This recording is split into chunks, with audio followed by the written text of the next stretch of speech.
Good afternoon. We are interrupting regular programming to update you on what is a pivotal day in the sentencing trial of the Parkland school shooter. Earlier today, jurors visited the 1200 building at Marjory Stoneman Douglas High School, a crime scene left untouched since the 2018 massacre there. A few reporters were chosen by a random draw to go into the building after the jury left and return to the courthouse. CBS 4's Joan Murray, who's been in the courtroom every day, was one of those pool reporters. Joan, what an experience. She just got back to the courthouse and joins us live. You were not allowed, I should say, to take photos or video. So using your words, describe what was it like in there? Well, I will start out by telling you that we were limited on the amount of time we could spend in the building. We were told when we got there that we would only be allowed to spend 10 minutes on each of the floors of the 1200 building. That is where this massacre took place over 4 years ago. So among the reporters, we decided that we wanted to retrace the steps of the shooter.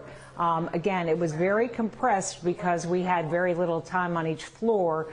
So I will try to go kind of step by step exactly how we went through the building. So we entered where the shooter entered, which would be the east side of the building, and then we went to the stairwell where he assembled his weapon and also loaded up. And in that stairwell, I saw a teddy bear, a Valentine's bag that was empty. Remember, this was Valentine's Day, so many of the kids in the classrooms were doing things, exchanging Valentines, exchanging presents, exchanging candy. And in fact, in a number of classrooms, we did see unopened boxes of candy and bags and balloons. So after the stairwell, that is when we began our walk on the first floor. And as everyone is aware by now, the first floor is where 11 people passed away. Each of the classrooms, as we have heard in court, and we found this to be true, that the shooter did shoot out a glass pane that was in each of the doors. Now, I want to describe that pane for you because I mentally recorded how big it was. So these panes are about 3 feet long and 1 foot wide. So you can visualize in your mind each of the doors on that floor were shot out, and the glass shards were still scattered all over the floor. You had to really step around it, so they would be in the corridor and also in the room. Then one by one, we went into each of the rooms, and without being too graphic, it is fair to say that even after 4 years, it was apparent the carnage that happened with the bloodstains. They were still very visible, maybe coagulated, but still very visible. And so it's a very moving moment to know that in these places, people lost their lives. The other thing you noticed right away is how this unfolded so suddenly.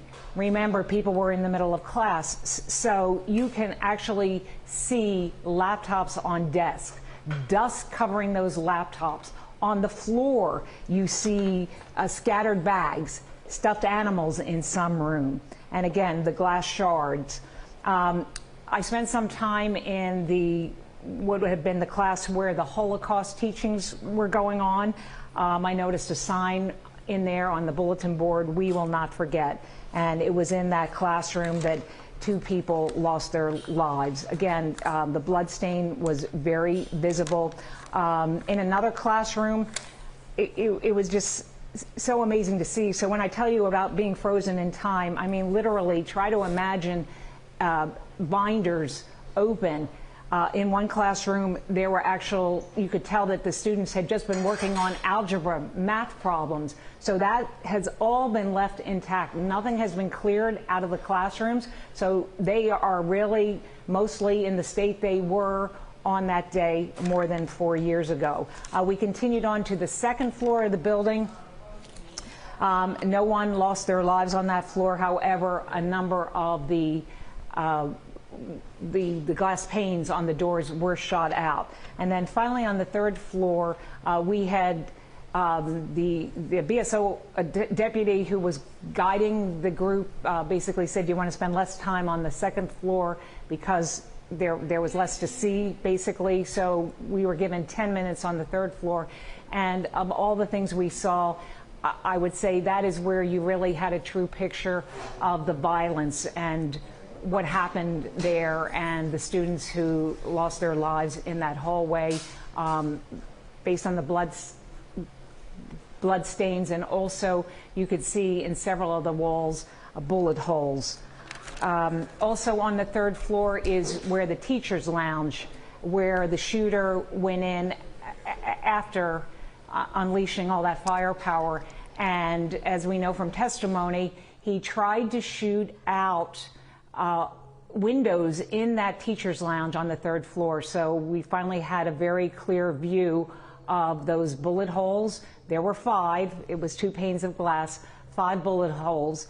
And it is believed his intention was to try to break those windows and be able to shoot out. And remember, that is going west, and back there are the ball fields, and where a lot of the children by that point were already exiting and trying to escape the rampage. Joan, first of all, I just want to thank you for painting this very descriptive picture for us. I know it could not have been easy to see and to then turn around and have to describe for us.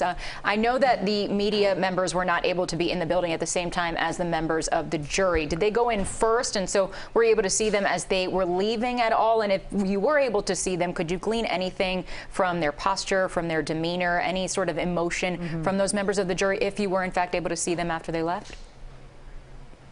Yeah, so the way this unfolded, the jury was taken by BSO vans, and they actually arrived after we did. So we were in the parking lot of the 1200 building and waiting there when we saw the vans with the jury pull up.